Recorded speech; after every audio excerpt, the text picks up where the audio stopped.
jaalatamtoota fi kabajamtoota hordoftoota Fayyisee Mangistuu YouTube kan taatan bakka jirtanitti nageenya fi jaalalli Waaqayyo isiniif haa baay'atu isiniin jecha har'ammoo viidiyoo bira qabadhee isinii dhiyaadhee jira. Hanga dhuma viidiyoo kiyyaatti akkana wajjin turtan abdiin qaba. Duraan dursee bakka jirtanitti nageenya isiniif haa baay'atu. Kan biyya keessa jirtan kan biyya alaa jirtan nageenya badhaadhaa nageenya isiniif haa baay'atu isiniin jedha. Egaa nagaa kootitti dhaansuudhaan walaloo gabaabduu akkasiin qabadhee dhiyaadhee jira. Akkuma beekamu yaadannoo artistii keenya yookiin weellisaa keenya Hacaaluu Hundeessaa waggaa tokkoffaasaati. Erga Hacaaluu Hundeessaa addunyaa kanarraa boqotanii waggaa tokko guutanii jiru. Kanaafuu yaadannoo waggaa tokkoffaa Hacaaluu Hundeessaatti wal qabsiisee walaloo gabaabduu ishee walaloo mana rukuchisee jeedalootti galtee barreessitu osoo hin ta'in hanga natti dhagahame yaadannoo waggaa tokkoffaa Hacaaluu Hundeessaa irratti wanta natti dhagahameef walaloo manas rukutuuf baatu walaloo gabaabduu ishee qabadhee isiniif dhiyaadhee jira. Hanga dhuma walaloo kiyyaatitti na wajjin tura. Mata dureen walaloo kiyyaa Hacaaluu Hundeessaa waggaa tokko guutuu eessa teessadha? Waggaa tokko guutuu eessa jirta?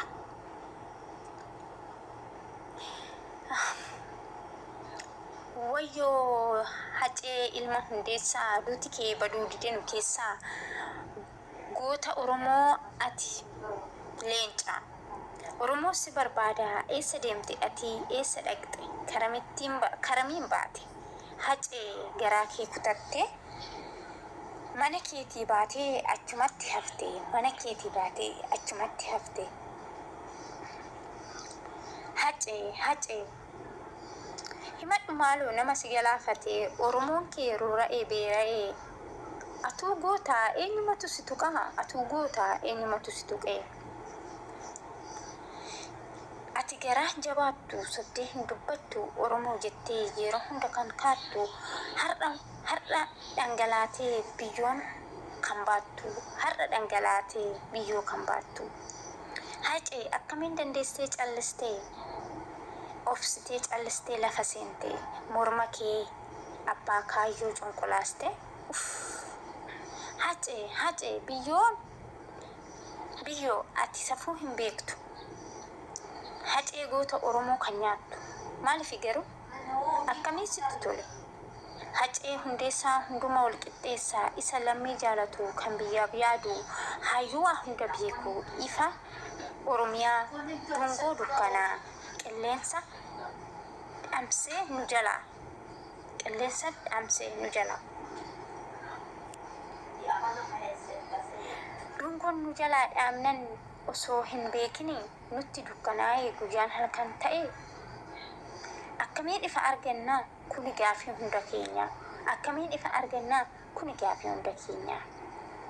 Hacaaluu Hundeessaa Oromiyaa hundumaa balaqqeessaa eenyu faanaan wal siqixxeessaa kan akka kee hin jiru addunyaa keessaa kan akka kee hin jiru addunyaa keessaa.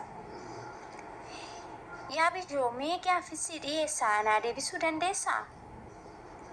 Hacaaluu waan jedhe yaa jabbiloota odaa jalaa kan nama nyaatu numa keessa jira jedhe dhugumaan ittis nyaatame. Ati biyyoon nana akkamiin fudhatte laata?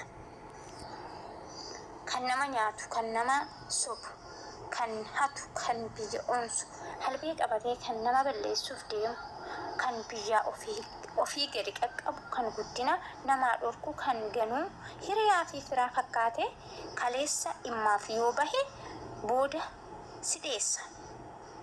Isaan kun osoo jiranii akkamitti Hacee fudhate goota Hundeessaa?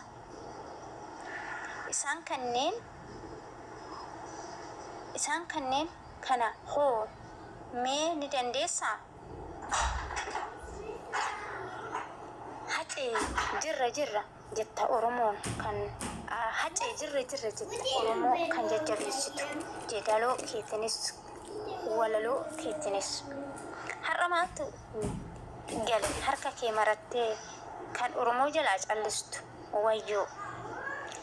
Hacee abbaa kaayyoo egaa Hacee koo biyyoo sittaa salphadhu ani waa'ee kee haasa'ee hin fixu lubbuu kee haa maaru rabbi siif kadhan inni guddaa nagaatti hacee